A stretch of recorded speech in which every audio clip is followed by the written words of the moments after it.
आपकी मृत्यु हो तो मैं आपको दर्शन देने के लिए सामने खड़ा रहूं।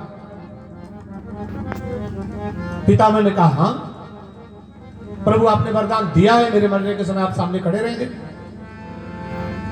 भगवान ने कहा, तो मैं सामने हूं, दर्शन करिए और मर जाइए। इच्छा मृत्यु का वरदान पितामह भीष्म को है। पितामह भीष्म बोले कि अभी सूर्य उत्तरायण नहीं हुए हैं, जब उत्तरायण हो जाएंगे तब मैं प्राण त्यागूंगा, जिससे मुझे मुक्ति मिल जाए। अभी तक मैं नहीं समझ पाया कि जिनके सामने भगवान खड़े हो वो भी उत्तरायण के चक्कर में पड़े हैं। जरा कल्पना करिए, परमात्मा सामने खड़ा है, अभी उत्तरायण होंगे भगवान तब मुक्ति मिलेगी। मुझे तो लगता है पितामह भीष्म को न उत्तरायण की चिंता थी, न दक्षिणायन की चिंता थी, ना तो उनकी मुक्ति में कोई संशय ही था। भगवान के 14 परम भक्तों में पितामह भीष्म का नाम है। प्रहलाद, नारद, पराशर, पुंडरीक, व्यासंबरीश, सुक, सौनक, भीष्म, दालव्यान। भीष्म भी उसी में। अनेक भगवान के भक्त हैं, उसमें 14 की लिस्ट बनी है जिनको परम भक्त कहा गया है। उनमें पितामह भीष्म है। प्रहलाद, नारद, पराशर, पुंडरीक, व्यासंबरीश, सुक, सौनक, भीष्म, दालव्यान, रुकमांगदार्जुन, वशिष्ठ, विभीषणादि पुण्यानिमान परम भागवतान नमामि। उसमें भी भीष्म है। ऐसे भक्त को, परम भक्त को उत्तरायण दक्षिणायन की चिंता नहीं है, लेकिन उन्होंने संभवतः यह बात इसलिए कह दी, संभवतः मैं अनुमान करता हूं, अपना विचार रखता हूं, संभवतः उन्होंने इस बात को इसलिए कह दिया कि संसार कम से कम उत्तरायण का महत्व समझ सके। जब पितामह भीष्म भी भगवान के सामने होने पर भी मुक्ति के लिए उत्तरायण की प्रतीक्षा करते हैं, तो भगवान ने जो गीता में अर्जुन से कहा है कि उत्तरायण होने पर जब कोई जीव प्राण त्यागता है, सूर्य उत्तरायण होने पर, मकर संक्रांति के बाद जब कोई जीव प्राण त्यागता है तो सहज मुक्ति उसको प्राप्त हो जाती है। सब इसी भगवान के कथन को पुष्ट करने के लिए पितामह भीष्म उत्तरायण की प्रतीक्षा किए होंगे, वरना परमात्मा जिनके सामने खड़ा है उनकी मुक्ति में कोई संशय है, कोई डाउट है? भगवान सामने खड़े हैं मुक्ति देने के लिए। तो पितामह भीष्म ने क्या कहा? भगवान अभी सूर्य उत्तरायण नहीं है, इंतजार करिए। कन्हैया ने कहा, तो कब उत्तरायण होंगे? पितामह भीष्म बोले 18 दिन बाद होंगे।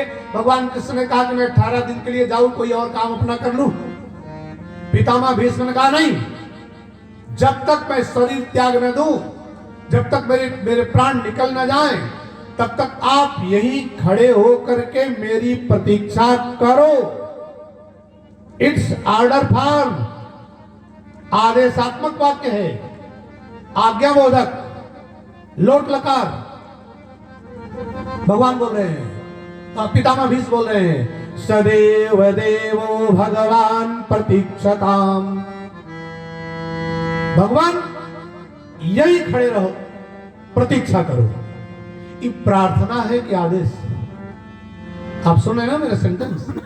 पितामह भीष्म कह रहे हैं कि जब तक मेरा शरीर न बदल जाए, जब तक मैं प्राण न त्याग दूं, तब तक यही खड़े रहो। ये आदेश है क्या स्तुति? क्या समझ में आ रहा है आप लोगों को? आदेश है ना सीधे? ये भी प्रार्थना है भगवान। पितामह कह रहे हैं, सदैव देव भगवान प्रतीक्षताम, हीनोम्यहं यावदिदं कलेवरम्। जब तक मैं कलेवर का त्याग न कर दूं, तब तक यही खड़े रहो, मेरा इंतजार करो। इन्होंने स्तुति की। बहुत लोगों ने, नाग पत्नियों ने, वृत्तासुर ने लगभग एक ही स्तुति की है। न नाक प्रेष्ठम न च सार्वभौमम्, न पारमेष्ठम न रसाधिपत्यम्, न योग सिद्धिर न पुनर्भवम वा। केवल एक कृपा कर दो भगवान, आपसे हम सार्वभौम साम्राज्य नहीं मांग रहे। उन्होंने भी अपने हिसाब से प्रार्थना की। हम आपसे स्वर्ग का राज नहीं मांगते हैं, धरती का साम्राज्य नहीं मांगते हैं, केवल आपके चरण कमल में अनुराग बना रहे, यही मांगते हैं। उन दोनों ने कहा, अमृतासुर ने कहा, नागपत्नियों ने कहा।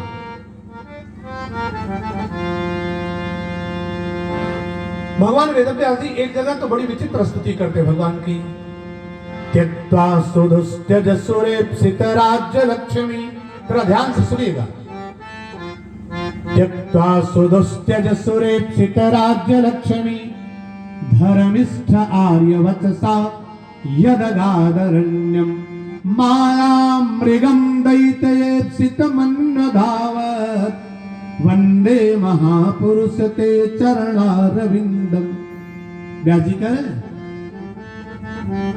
जो देवताओं के लिए भी दुस्त्यज राज्य लक्ष्मी है, ऐसे राज्य का त्याग कर देने वाले और नकली 24 कैरेट के प्योर गोल्ड के कनक भवन को त्याग करके नकली रोल गोल्ड के हिरन के पीछे भागने वाले भगवान की मैं स्तुति कर रहा हूं।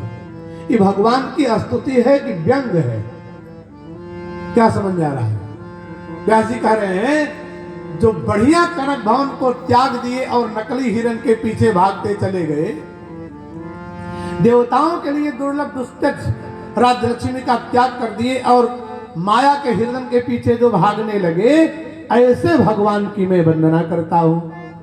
त्यक्त्वा सुदुस्त्यज सुरेप्सित राज्य लक्ष्मी, धर्मिष्ठ आर्यवचसा यदगादरण्यम, माया मृगम दैत्येप्सित मन्न धावत्, वंदे महापुरुष ते चरणारविंदम। विविध प्रकार से विविध भक्तों ने स्तुति की है। ध्रुव जी ने भी कहा, योऽन्तः प्रवृश्य मम वाच्यमिमां प्रसुप्तां, संजीवयत्यखिल शक्तिधरः स्वधाम्ना, अन्यस्तहस्तचरणौ शरणत्वगादीन्, प्राणान् नमो भगवते पुरुषाय तुभ्यम्। भगवान के ऐश्वर्य के बल पर मैं आपके सामने तपस्या करके खड़ा हूं, आप दर्शन दे रहे हैं, ऐसा भाव उन्होंने प्रकट किया।